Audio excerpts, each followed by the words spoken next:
Hi, Colonel fans, and welcome to the Colonel Cast, your update on the latest news and notes from EKU Athletics. I'm Dan McBride, and today we're going to talk about something that has been the hopes and wishes for many Colonel fans for a number of years, and just a few years ago it became a reality, and that is the EKU Athletics Hall of Fame. Today we welcome to the show the Associate Athletic Director for Advancement, Simon Gray. Simon, welcome to the show. Thank you, Dan. Pleasure to be here. Now, I know Mark Sandy, the Athletic Director, came on board, and one of the immediate things he wanted to do was to start a Hall of Fame. Yeah, it's amazing, a school with Eastern Kentucky University's tradition in athletics, which is unmatched really, in not just in the conference, but regionally and nationally.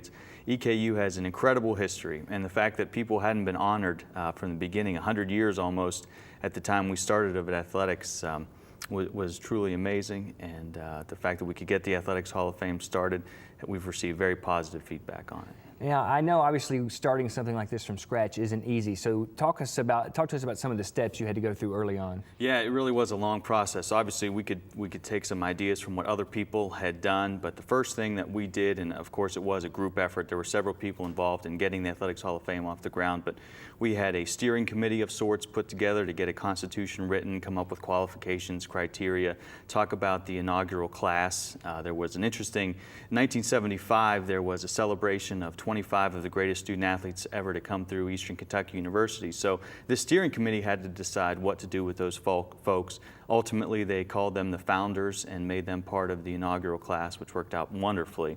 And we also had 13 individuals, coaches, administrators, former student athletes that went in along with the founders. So there's 38 people in that first group, the Hall of Fame, and then we've put in 9 each of the last 2 years.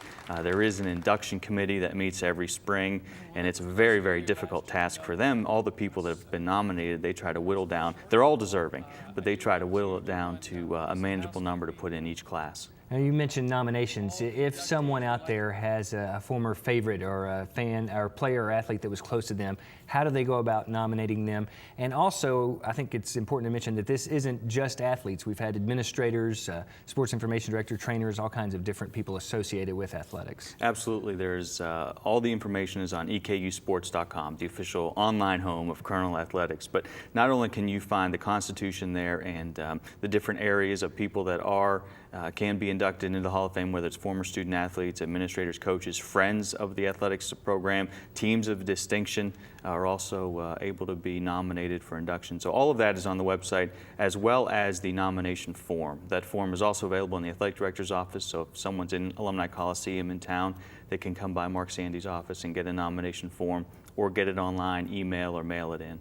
And then each year, it's kind of a celebration. You bring the inductees back, have a ceremony, generally around a home football game. Yeah, around a home football game weekend. The first 2 years we did it on a Friday night, and they were outstanding, nostalgic events. The stories that all of the inductees give are just tremendous. There have been tears, there's been laughter, all of that wrapped into one fantastic evening each year. And this past year we actually did it on a Saturday afternoon, which is a little bit different.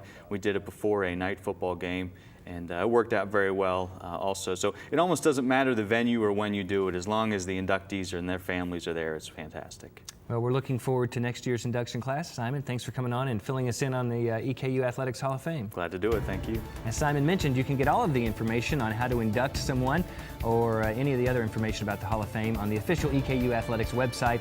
That's EKUsports.com. For the Colonel Cast, I'm Dan McBride. Thanks for watching.